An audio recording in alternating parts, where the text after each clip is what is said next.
खबर है फर्रुखाबाद से, जहां अजय कटियार ने प्रेस वार्ता के दौरान कहा कि देश में परिवर्तन की लहर, जनता बदलाव चाहती है।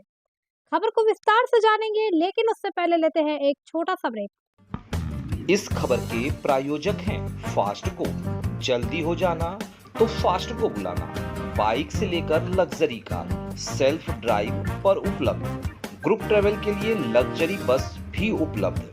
सबसे सस्ता एक बार सेवा का मौका अवश्य दें। व्हाट्सएप करें 9044808808। ब्रेक के बाद आपका स्वागत है। खबर है यूपी के फर्रुखाबाद से, जहां जनपद में भारतीय किसान यूनियन टिकट के विधिक सलाहकार एवं प्रवक्ता अजय कटियार ने प्रेस वार्ता के दौरान कहा कि देश में परिवर्तन की लहर, जनता बदलाव चाहती है। अजय कटियार, प्रवक्ता, भारतीय किसान यूनियन टिकट। देखे फर्रुखाबाद से district bureau chief Mitesh Kumar Sinha की रिपोर्ट। नमस्कार, मैं मितेश कुमार सिन्हा और आप देख रहे हैं फास्ट न्यूज़ इंडिया। खबरों के सिलसिले में हम आपको एक बार फिर ले चल रहे हैं फर्रुखाबाद जनपद के थाना अमृतपुर अंतर्गत ग्राम कमलुद्दीनपुर, जहां भारतीय किसान यूनियन टिकैत की टीम जगह जगह भ्रमण कर रही है। हम जानेंगे भारतीय किसान यूनियन टिकैत फर्रुखाबाद के जिला प्रवक्ता एवं विधिक सलाहकार अजय कटियार की जुबानी यह कहानी। अजय कटियार जी, 13 तारीख को फर्रुखाबाद जनपद में मतदान होना है। मतदान से पूर्व भारतीय किसान यूनियन टिकैत का प्रत्येक गांव में भ्रमण करना और किसानों को जागरूक करना, इसके पीछे क्या उद्देश्य है? देखिए, इसके पीछे बिल्कुल उद्देश्य स्पष्ट है।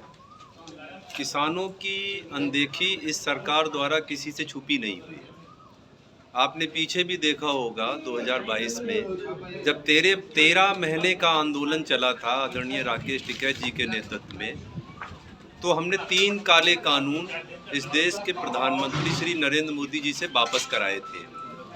उसके बाद अभी हाल में ही हमने एक रामलीला मैदान दिल्ली में एक पंचायत की थी, जिसमें हमने 23 फसलों पे जो सरकार द्वारा MSP निर्धारित है उसको हमने कहा था कि आप इसको कानून बना दीजिए, लेकिन उन्होंने नहीं ध्यान दिया। वो सब जगह कहीं ना कहीं कोई गारंटी दे रहे हैं, लेकिन मैं आपको बता दूं कि किसानों के लिए उनके पास कुछ नहीं है। लगातार 10 साल से किसान जो है अपनी दुर्दशा को उनके सामने व्यक्त कर रहा है, लेकिन उनके पास किसानों के हित में कोई भी योजनाएं नहीं है।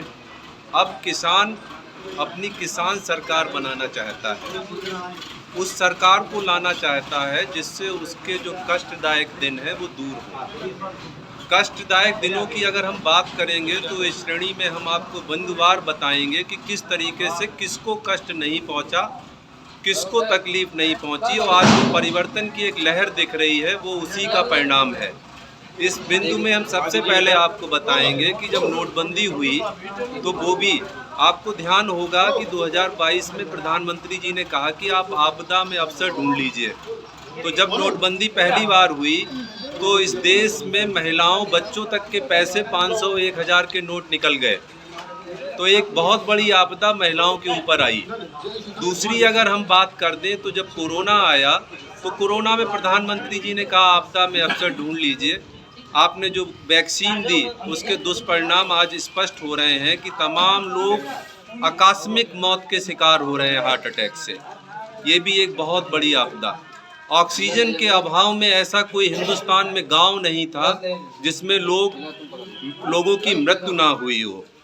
तीसरा बिंदु GST का, जिससे छोटे व्यापारी से लेकर बड़े व्यापारी तक हताहत हुए। ये भी एक बहुत बड़ी आपदा थी व्यापारी वर्ग के लिए। यहाँ पे आप देखिए कि महिलाओं, व्यापारी और आम जनमानस, उसके बाद की अगर बात कर दें तो किसानों के ऊपर भी आपदा आई।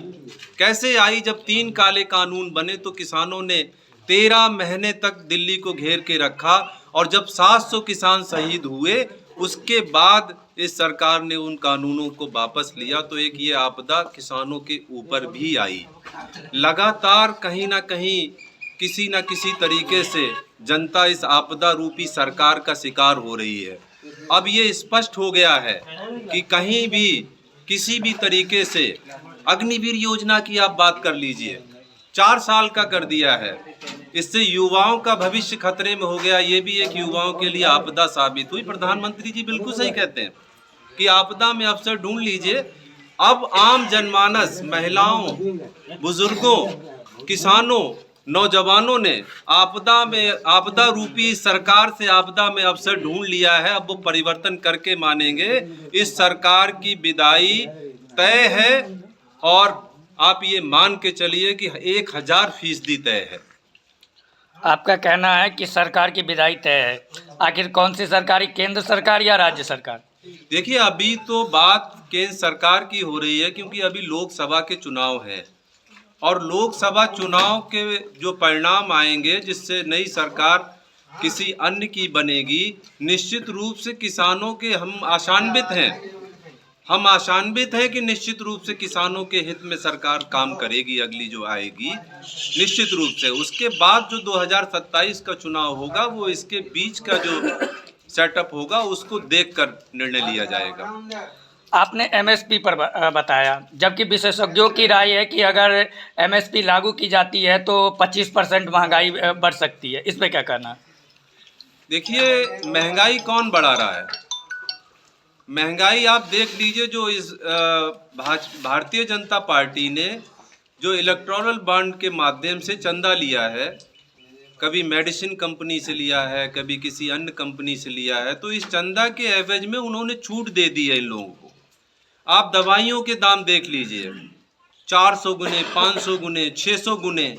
जो चीज़ आज 50 रुपए की है वो 500 रुपए की दवा मिल रही है। आखिर आप एमआरपी कितना लेंगे, कितना उस पर लाभ लेंगे? तो ये जो सरकार के पूंजीपति दोस्त हैं यही महंगाई फैला रहे हैं, गुमराह कर रहे हैं।